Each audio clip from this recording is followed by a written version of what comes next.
नमस्कार. पुन्हा मंथनच्या माध्यमातून भेटीला आलोय. आजचा विषय सामाजिक विषयातील सगळ्यात अविभाज्य भाग म्हणजे आज ज्या पद्धतीने सोशल मीडिया ऍक्टिव्हेट झालाय, अभिव्यक्त होण्याची एक नवीन साधनं मिळत चालली. सामाजिक परिस्थितीमध्ये नवीन नवीन आयाम आपल्याशी जोडले जात आहेत आणि या आयामाची पूर्ती हे समाज उत्कर्षासाठी असावी. समाज हा नवीन नवीन संकल्पनेने बांधलेला असावा. समाजाला एक चांगल्या पद्धतीचे संकल्प बांधता यावे. चांगल्या पद्धतीचं म्हणजे थोडक्यात म्हणलं तर चुलीतली आग ह्याच्यासाठी की चुलीत ज्या पद्धतीने आपण स्वयंपाक करण्यासाठी जाळ पेटवतो आणि त्याच्यात सुंदर असा स्वयंपाक गृहिणी तयार करते, त्याच्यात चव येते, माणसाचं पोट भरतं, माणसाचा आत्मा तृप्त होतो आणि मनाला समाधान मिळतं. अशा 4 गोष्टी या स्वयंपाकातून मिळतात. तसंच या समाज माध्यमाचं आहे म्हणजे सोशल मीडिया. या सोशल मीडियाच्या माध्यमातून सामाजिक जी एकमेकांची बांधिलकी आहे, सामाजिक बाइंडिंग आहे, सामाजिक विश्लेषण आहे, सामाजिक विकास आहे, सामाजिक उत्कर्ष आहे, अशा अनेक कंगोऱ्यांनी बहरलेलं हे सोशल मीडिया. परंतु नुकतंच जसंच लोकसभेच्या निवडणुका पार पडल्या किंवा लोकसभेच्या निवडणुका चालूच असताना काही महानुभावांनी आपल्या या सोशल मीडियाचा वापर समाज विकृती म्हणून वापरण्याचा प्रयत्न केलाय. समाजाला विठीस धरण्यासाठी आणि समाजात उद्रेक निर्माण करण्यासाठी केलाय. जवळपास पंकजाताईवर किंवा अन्य पक्षावर म्हणजे आज चुका दोन्हीकडून आहेत, एका बाजूने बोलता येणार नाही. कारण की सामाजिक विषयामध्ये एका हाताने कधी टाळी वाजत नसते. 2 हात जोपर्यंत पुढे येत नाहीत तोपर्यंत टाळी वाजत नाही.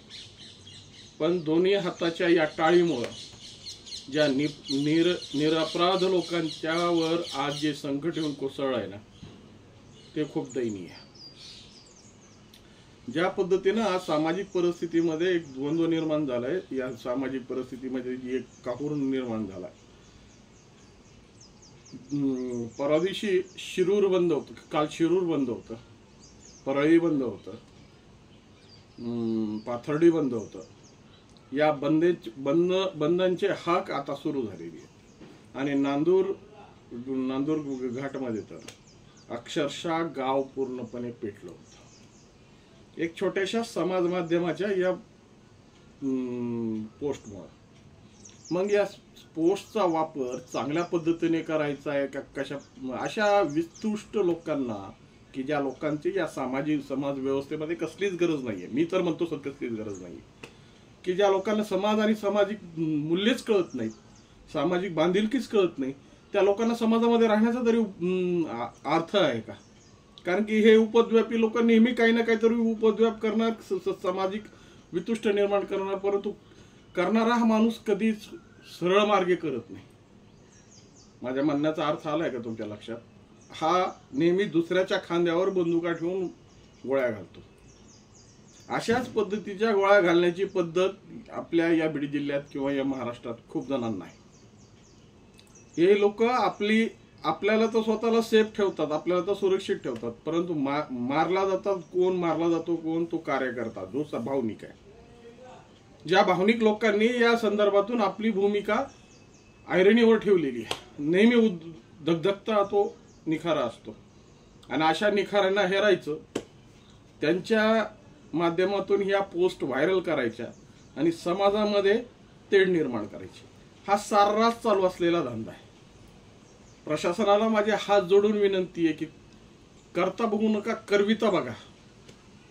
या संदर्भात ज्याने अशा पद्धतीची भूमिका घेऊन या समाजाला विटीस धरण्याचा कार्यक्रम आखलाय ना, ज्याने या पोस्ट, कारण की ह्या पोस्ट जेव्हा वाचल्या ना, तर या पोस्ट वाचण्याच्या मागं वाचल्यानंतर अशा लक्षात येतं की हे कुणी म्हणजे सर्वसामान्य माणूस किंवा ज्याच्या मोबाईलमधून ही पोस्ट व्हायरल झाली तो पोस्ट करता नाही, म्हणजे त्यांनी क्रिएट केलेली नाही, त्याला क्रिएट करून दिलेली.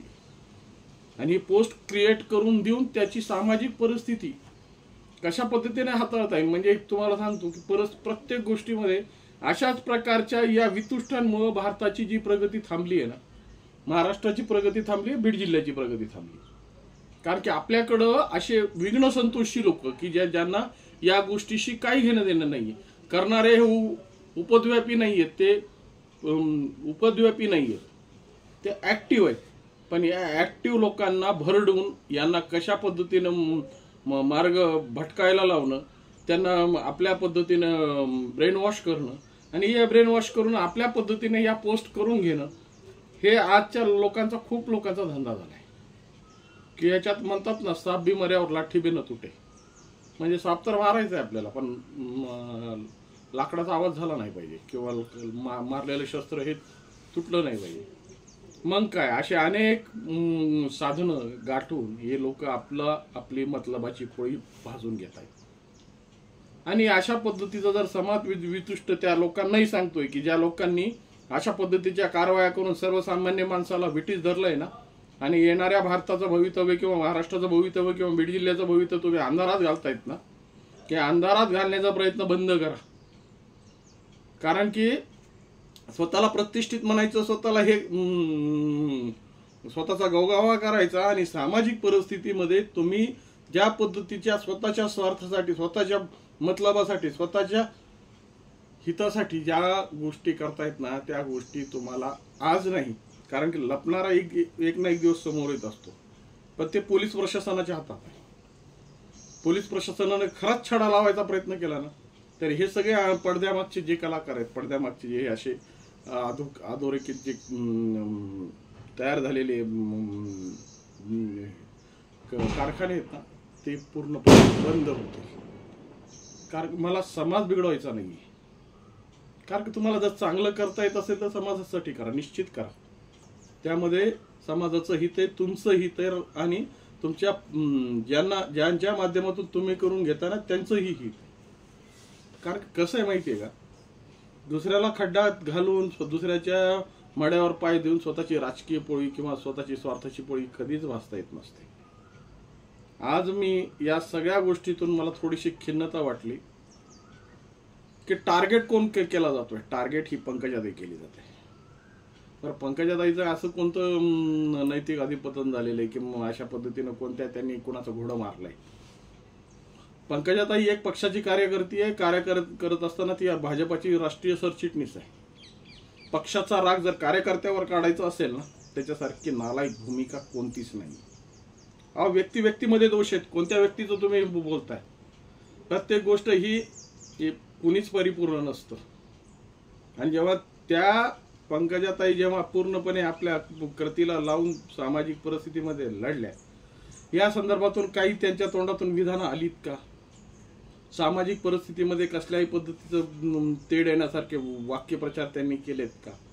किंवा इत्तिंभूत त्यांच्या सोबत असणाऱ्या कार्यकर्त्यांनी केलेत का? त्यांच्या सोबत म्हणतोय बरं का, पडद्याच्या मागे असे तुमच्यासारखे खूप आहेत की ज्यांना या वितुष्ट निर्माण करायचं, समाजात तेढ आणायची. पण सोबत असणाऱ्या कार्यकर्त्यांनी तरी या संदर्भातून केलंय का? कारण की या सगळ्या गोष्टीचा उपयोग कोणी येईल, कोणी निवडून येईल, कोणी हरल. बजरंग बाप्पा निवडून आले याच्यात कोणालाही दुमत नाहीये. ही शेवटी लोकशाहीने दिलेली एक खूप मोठे पर्व आहे, खूप मोठा उत्सव आहे. प्रत्येकाने आपली प्रतिष्ठापनाला लावून आपल्या पद्धतीने आपल्या मताच्या लोकांना, आपल्या हिताच्या लोकांना गोळा करणं आणि आपल्या पद्धतीने आपल्याला प्रतिनिधित्व करण्याची संधी मिळवून घेणं हे प्रत्येकाचा हक्क आहे. आणि या हक्काला कोणीच हिरवू शकत नाही. चुका सगळ्यांकडून होतात.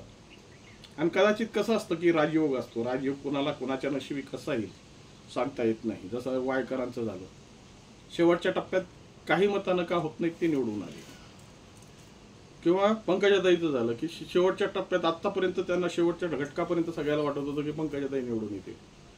परंतु शेवटची 32वी फेरी उघडली आणि त्याच्यामध्ये बजरंग बाप्पाचा 6,584-85 काय मतदान आहेत त्या पद्धतीने निवडून आले. अर्थात म्हणजे कसं आहे की आता बजरंग बाप्पांना मिळालेली एक खूप मोठी संधी आहे. आणि या संधीचा बजरंग बाप्पांनी योग्य ते उपयोग करून सामाजिक वलयांमध्ये बीड जिल्ह्याच्या विकासामध्ये भर घालावी, ह्यात त्यांना शुभेच्छा. परंतु बजरंग बाप्पा या अशा पद्धतीच्या ज्या समाज कारवाया होत आहेत ना, ज्या या समाज माध्यमावर किंवा सोशल मीडियावर अशा ज्या पोस्ट होत आहेत ना, या पोस्टच्या संदर्भात तुम्ही सुद्धा प्रशासनाला भेटून प्रशासनाच्या माध्यमातून अशा लोकांना चोप बसेल, चोप त्यांना चांगली अद्दल घडेल. मला मारायचं कोणालाच नाही, मला कोणाला शिक्षा म्हणजे अशी द्यायची नाही, पण त्यांना त्यांची कृती लक्षात आली पाहिजे. कारण की करता नाही मारायला पाहिजे, करवित्याला अद्दल घडवली पाहिजे. आणि या करवित्याला जोपर्यंत अद्दल घडणार नाही ना, अद्दल म्हणतोय बरं का मी, शिक्षा नाही, अद्दल घडली पाहिजे. आणि या अद्दलीशिवाय त्या करवित्याला योग्य ती अक्कल येणार नाही. आणि परिस्थिती ही अशा पद्धतीने वापरून समाजामध्ये वितुष्ट तयार करून समाजामध्ये एकमेकांच्या बद्दल तेढ निर्माण कर. परवा दिवशी मी चक्क हॉटेलमध्ये बसल्यानंतर एक बांधव भेटला, त्याच्या मनात अनेक गैरसमज होते. आणि असे गैरसमज तर निवडणुकीमध्ये हा फंडा असतो समजा, की ज्या या निवडणुकीच्या फंड्यामध्ये या गोष्टी वापरल्या जातात.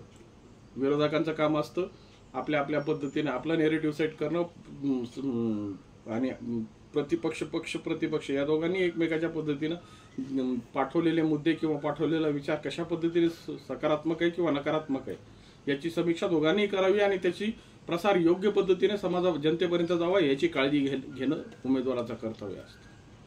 परंतु काय झालं माहिती का, सगळ्या हवेत सोशल मीडिया आणि लोकांमध्ये इतके संभ्रम पसरलेले आहेत की जवळपास त्या मुस्लिम बांधवांनी मला एक गोष्ट सांगितली की आम्हाला गोश खाणे नाही दे रे यार.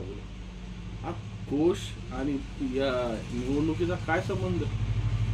ठीक आहे, गोवंश हत्या झाली, खरं आहे, हिंदू संस्कृतीप्रमाणे ज्या गोवंशावर आपला सगळा उदरनिर्वाह होतो, म्हणजे गाय दूध पाजते, बैल शेतात राबतो आणि ज्याच्यामुळं आपल्याला अन्न खायला मिळतं, त्याचं जर मांस आपण भक्षण करत असो ना, तर आपल्यासारखा पापी कोणी नाही. मग या अर्थाने जर सरकारने गोवंश हत्या बंदी केली असेल ना, तर ती सरकारचा तो योग्य तो निर्णय. परंतु तुम्हाला तुमच्या परिस्थिती अनेक आहेत ना, तुम्हाला जर मांसच भक्षण करायचे तर अनेक प्राणी आहेत ना, त्या प्राण्यांचं भक्षण करा ना. पण ज्या गोष्टीमुळे आपल्या भारताची अर्थव्यवस्था ही अर्थचक्र चालतं, आज शेतकऱ्याला ज्या पद्धतीनं शेतकरी हा कधीच गाईला मोकळं सोडत नाही, तिचा अंतविधी करूनच खड्ड्यात तिचा अंतविधी करूनच त्याच्याशी हात पाय जोडूनच पुन्हा तो त्या गायीपासून मुक्त होतो. कारण की जिनं मला पोसलंय ना, ती पोसलेली पोशिंदा होती ती माझी. या पद्धतीचे विचार आहेत. मग अशा पद्धतीचे जर भ्रामक विचार, भ्रामक संकल्पना जर गोष्ट खाऊ देत नसतील म्हणून त्यांनी मतदान नाही करायचं, या सगळ्या चुकीच्या संकल्पना या समाज माध्यमातून वाढत चालल्या. आणि या वाढलेल्या परिस्थितीमुळे या अशा पद्धतीच्या भूमिकेमुळे खऱ्या अर्थाने माणसातला माणूस तुटतोय. त्यामुळे मित्रांनो, कळकळीची हात जोडून विनंती आहे की खऱ्या अर्थाने चुली स्वयंपाकासाठीच वापरा, घळ जाळण्यासाठी वापरू नका. एवढीच विनंती करतो. नमस्कार.